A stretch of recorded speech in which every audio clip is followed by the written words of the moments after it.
26 నుంచి 30 ఏళ్ళు ఎవరైతే మ్యారేజ్ కలదో అమ్మాయి కానీ అబ్బాయి కానీ వీళ్ళు ఎక్కడికైనా వెళ్ళాలంటే హాఫ్ ఆఫ్ ద టైము వాళ్ళ మైండ్లో వెళ్ళిన దగ్గర నుంచి వాడేదో ఇంట్రాగేషన్లో ఖైదీని క్వశ్చన్ అడతారు చూసా, ఆ టైప్లో వచ్చిన వాళ్ళందరూ ఏరా ఇంకా పెళ్లి చేసుకోవాలా, సెటిల్ అయ్యావు కదా ఇంకేం నీ బాధ అని చెప్పి అడుగుతుంటే నా గురించి నాకు తెలీదా నువ్వు చెప్పాలా అని చెప్పి వీడికి లోపల రగిలిపోతూ ఉంటుంది.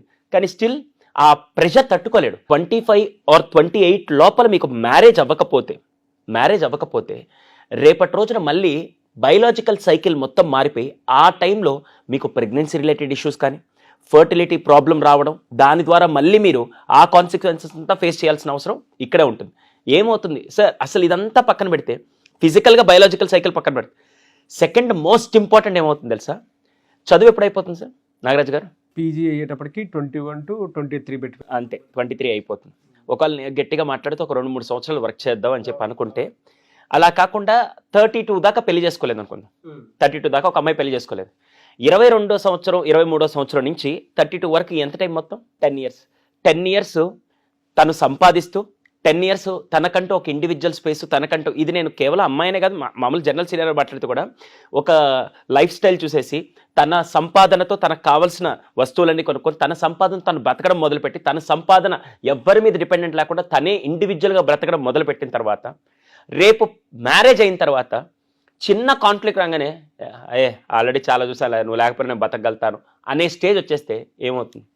ఫస్ట్ ఇప్పుడు వచ్చే పెద్ద ప్రాబ్లం లేట్ మ్యారేజెస్లో వచ్చే మేజర్ ఇష్యూ ఏంటి తెలుసా? ఇదే.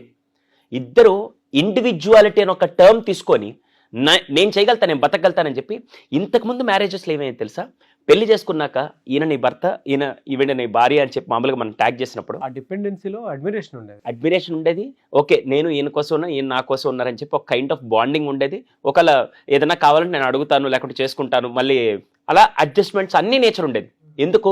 వాళ్ళు ఇండివిజువాలిటీ ఎక్కువ ఫ్రీడమ్ చూడలేదు, ఇండివిజువాలిటీ అనే స్పేస్ ఎక్కువ చూడలేదు.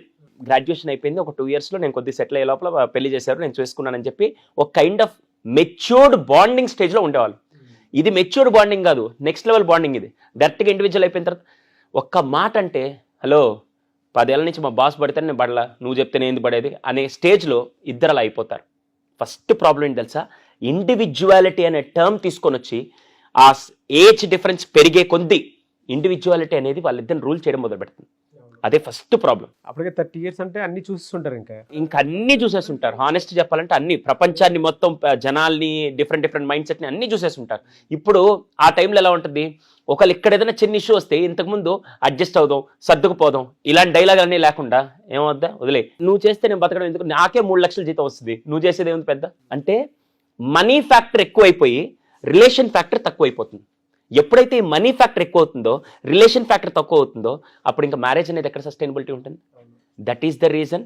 సరే మన ఇద్దరం మాట్లాడుకోవడం కాదు, జనరల్గా మాట్లాడుకుంటే డివోర్సెస్ రేట్స్ ఎందుకు పెరుగుతున్నాయంటే ఆ ఇండివిజువాలిటీ అనేది ఇంకా చాలా ఫ్యాక్టర్స్ ఉన్నాయి, దాంట్లో మేజర్ అయితే ఇది. అయ్యో ఇదే మేజర్ ఇదే. ఓకేనా? సెకండ్ ఇది అన్నిటికంటే ముఖ్యం, ఇంతకుముందు ఫర్టిలిటీ సెంటర్స్ అని ఉండేవా, లేకుంటే మిస్క్యారింగ్ కానీ లేకుంటే ఈ ప్రాబ్లమ్స్ ఎప్పుడైనా విన్నారా? చాలా రేర్గా 100లో ఒక 5-6 కేసులు ఉండేవి. ఇప్పుడు ఎన్ని జరుగుతున్నాయి?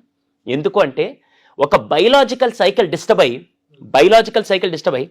22, 23, 25 ఏళ్ళకి వాళ్ళకి గర్భసంచి కానీ లేకుంటే ఆ స్ట్రెంగ్త్ ఎక్కువ ఉంటుంది.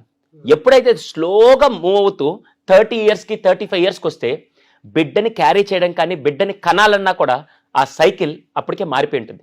That is the biggest problem. అందుకే లేట్ మ్యారేజెస్ వాళ్ళకి పిల్లలు పుట్టడం, ఆ టైంలో వాళ్ళకి ఫర్టిలిటీ ఇష్యూస్ రావడం చాలా కేసెస్ పెరిగాయి. That is the major concern.